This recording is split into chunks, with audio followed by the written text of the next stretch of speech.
Good morning, traders. Adam here from Bull Logic doing another morning watch list for you. Let's take a quick look at the markets first. As you can see, we're still in a very volatile market.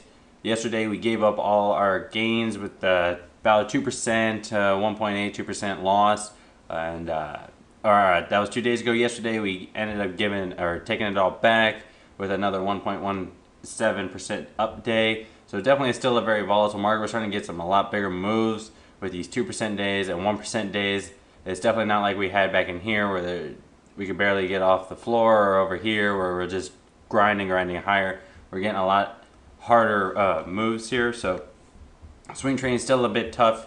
As you can see, I mean, if you were trying to swing short overnight, you would have been stopped out as we ran up, and vice versa if you're trying to swing long. So definitely a lot harder to swing trade. Day trading is still the way we're going to go here. It's just a little bit safer, and it's a little bit easier with these huge volatile moves. It's making it easier to day trade some good runners. The only thing that we got to watch out for is the intraday chop. Yesterday we looked like we were going to push lower, but we ended up just reversing and running higher pretty quick.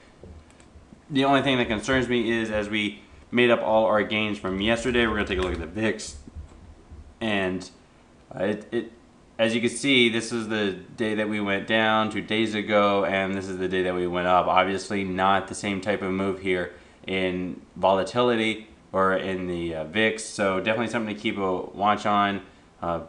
It's usually a good indicator that people weren't really buying that rally, and that they expect a little bit more downside as they're still buying up protective puts on their portfolios. So definitely something to keep a watch here. I wouldn't say the bulls are in the clear just because VIX is not confirming any rally that we had yesterday. Taking a look at some stocks, FSLR, this one got a lot of volume coming in over that 20-day moving average. Let's just see if we can get like a red to green move here, maybe just to take out of the highs and see if we can't run to that 50-day moving average.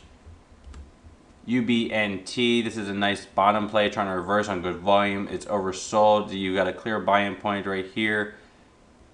Definitely good for a pretty solid bounce up. PCRX, this one is starting to get a bit overbought. It's starting to get a bit extended. As you see, it's outside the Bollinger Bands on pretty meager volume here. It's got a little bit of volume expansion, but nothing significant.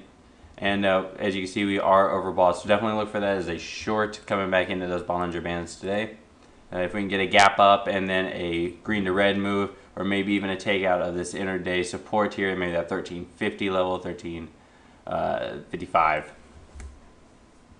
BCRX, this is a double takeout of this highs plus the 50-day moving average.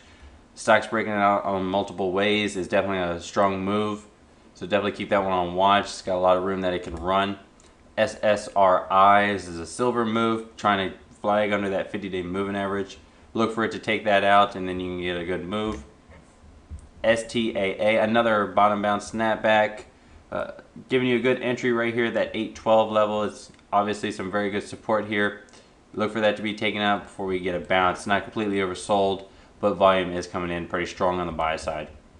BAK, this one's starting to base under that 20-day moving average. Look for it to take out those levels. GT, this one is just going to start flagging here in between this 50 and that 20-day moving average. It's a little bit extended already on the daily chart, so a couple more days under that 50-day moving average would be great. If not, if it just takes it out today, I would still try a small position. But that 50-day moving average has definitely been good resistance in the past. SFI, nice little range here on the bottom.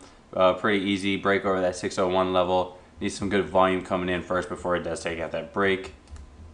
LNKD, this one's got a nice little bear flag forming.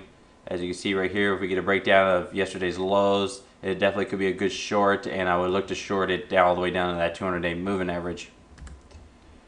CAR, another short on watch. As you can see, it's starting to base here on top of that 200-day moving average. Look for a break below it before going short. We can at least see a run down that 1194 would be my target level. And DGIT, this one's just flagging a little bit. It's not the prettiest of flags, but definitely keep it on watch for a takeout of the highs. That's what I got for you. Good luck, everyone. And remember, keep the day trades going. Be careful of those swing trades because that volatility will kill you.